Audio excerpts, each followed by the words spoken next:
This tutorial will describe some of the basic properties of the integrate and fire neural model that's used in AnimatLab. Let's begin by creating a new project. A copy of this tutorial is available in the folder Program Files, AnimatLab, Tutorials, Neural Networks.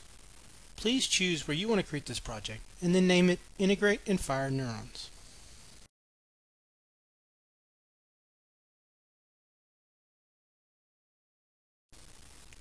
Let's add a new organism and open its behavioral editor.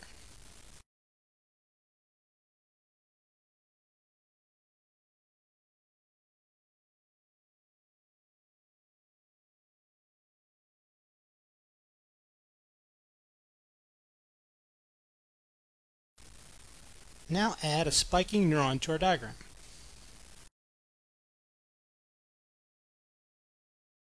The neuron is modeled as a resistor-capacitor circuit in which the user sets the time constant. The nominal input resistance is set at 1 megohm, but this can be altered by changing the relative electrical size. Doubling the size effectively halves the input resistance. Each neuron has a default resting membrane potential that can be set by the user. The neuron also has a spike threshold, which is defined by the initial threshold parameter. If the membrane potential exceeds the threshold, the neuron spikes. A spike is modeled as a brief, one integration time step shift in the membrane potential to a defined peak amplitude. No current flow is modeled during the depolarizing phase of the spike, so the spike is largely cosmetic. This is done to increase the speed of the simulation, but it can also reduce the realism of effects mediated by electrical and non-spiking chemical synapses. The main problem is that the spike is shorter in duration than it may be in reality, which means that less current flows in an electrical synapse.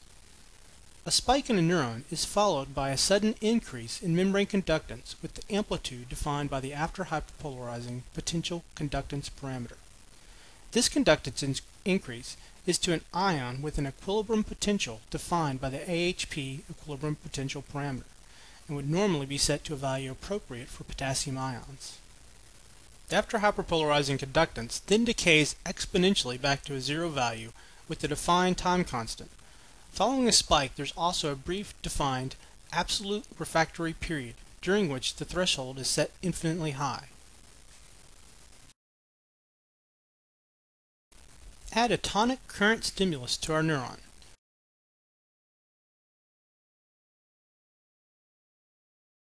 Set its start time to 50 milliseconds, end time to 100 milliseconds, and amplitude to 30 nanoamps.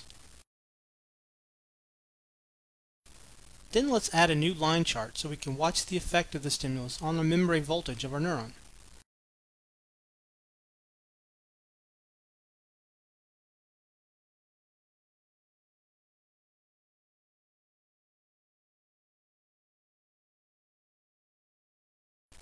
Set the end time of the chart to be 200 milliseconds and set the collect data interval to be 0.2 milliseconds.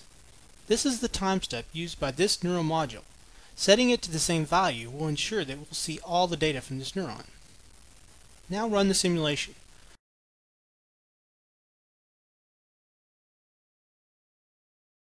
Our stimulus has depolarized the neuron above the threshold value and caused it to begin firing action potentials. Let's decrease the firing threshold and see what happens.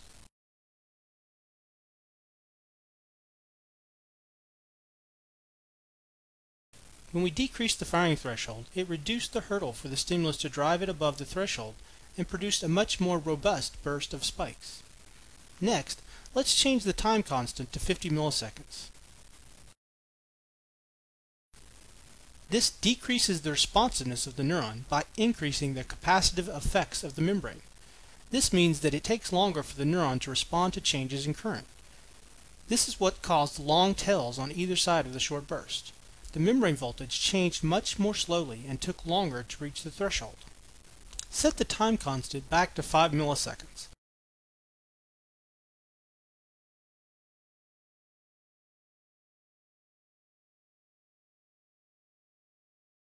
And then change the relative accommodation to 0.7. Accommodation means that the spike threshold potential varies as the membrane potential varies.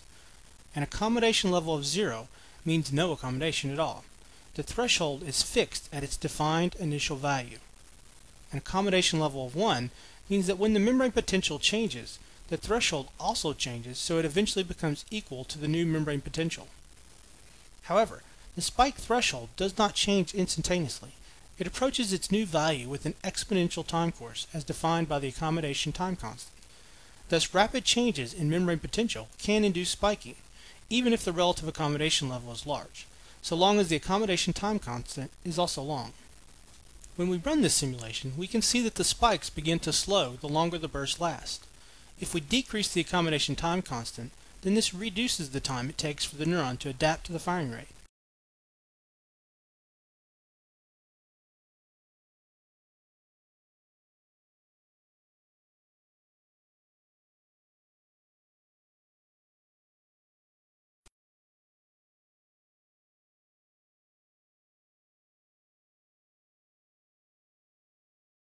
If we increase it to 15 milliseconds, then it takes longer to adapt.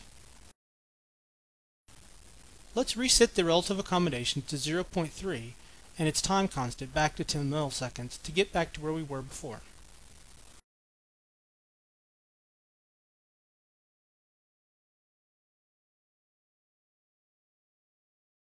Now we'll change the after hyperpolarization conductance. At the end of an action potential, the potassium channels are wide open, trying to bring the membrane potential back down to its resting levels. However, those channels can't close instantaneously. It takes them a few milliseconds. During this time, the potassium conductance is enhanced, and there's an after hyperpolarization where the membrane drops below the resting potential. The after hyperpolarization conductance controls this effect. Let's go in and increase this conductance to 10 microsiemens. Now, when we run the simulation, the time between spikes has increased. This is because the cell is more hyperpolarized after each spike, and it takes longer for it to get back to threshold. We can also control the time course of the after hyperpolarization by changing its time constant. Let's change that value to be 10 milliseconds. Increasing the time constant increases the time till the conductance drops back to normal, and this delays the ability of the neuron to reach threshold even more.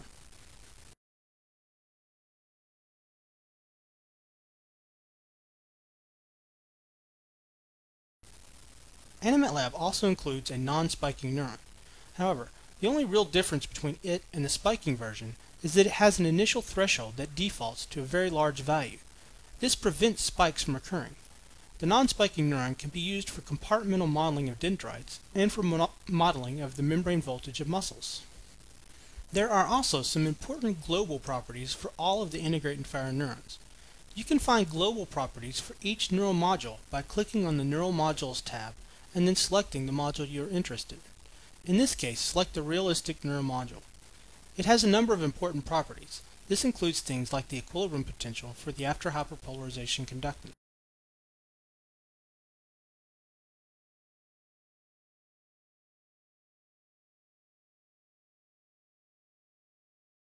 One global property that every neural module has is the time step.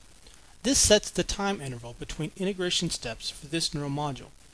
Each module can have a different time step value, and that value can also be different from the time step used by the physics engine. This allows you to have neural modules that run at different time scales, so you can have a really abstract model that runs very fast and a more detailed model that runs slower. This tutorial has covered the basic properties of the integrate and fire neural model that's used in AnimatLab.